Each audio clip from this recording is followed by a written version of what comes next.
Welcome to the PUI audio channel. My name is Kevin and you are tuning into the first episode of The Frequency. In this first episode, we're going to be talking about electricity, the three main signals that make up electrical signals, and some of the common measurements you may run into when working with electricity. Here I've drawn three different images. If we pretend these are different pipes with water flowing through them, we can represent three different components of an electrical signal. The first one here that I will represent is voltage. If we take this pipe and fill it up with water, this up top here is a reservoir full of water. The water will drain down through the pipe and out the end. This is essentially voltage if you think about water being electricity flowing through a wire.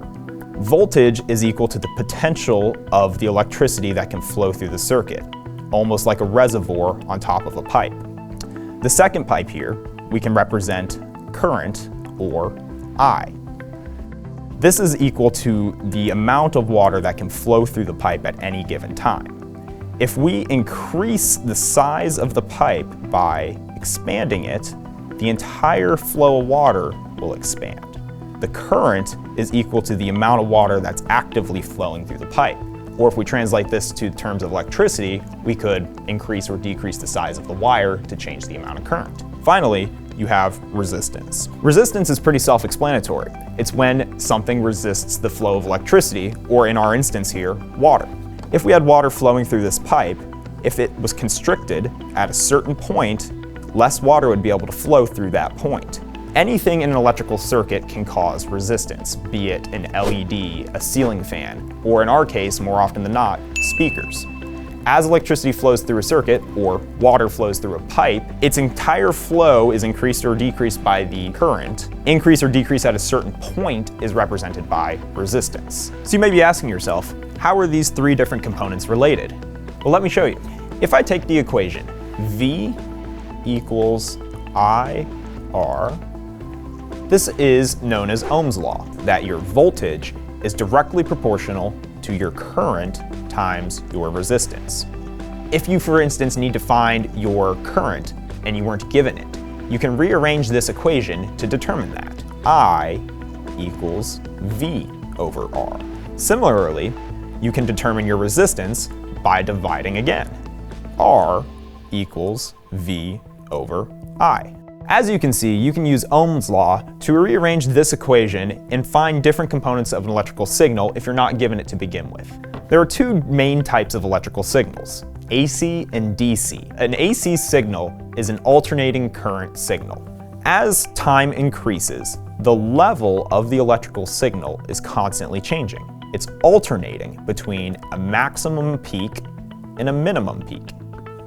This is where the name alternating signal comes from.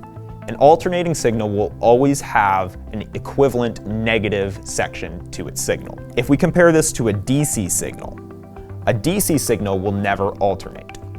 This is called steady DC.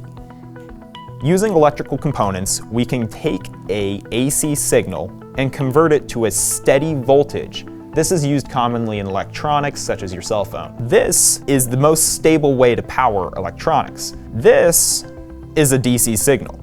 You can see the difference in between this signal and the steady DC we talked about before.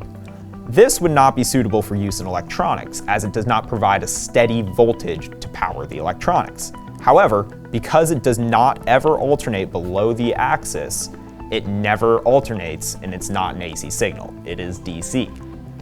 Similarly, a signal like this, looking almost like a sawtooth, is also a DC signal. It doesn't alternate, it always stays positive. The point is that the DC signal will never have a mirror image of itself above the other axis. A good example of AC voltage is the electricity that comes out of your wall socket.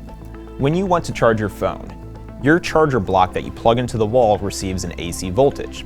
Then the circuitry within the charger converts it to a steady DC signal, which is used to power your phone or other electronics. If you have ever had a phone that doesn't seem to charge very quickly, or maybe seen some LED lights that are strobing or blinking irregularly, that probably means that the DC signal that they should be receiving looks a little bit more like this or this. It's not quite as steady. It's still a DC signal, so it'll work, but it may not provide you the results you're looking for. Thanks for watching the first episode of The Frequency with PUI Audio. Like, subscribe, leave a comment in the comments section, and we'll see you next time.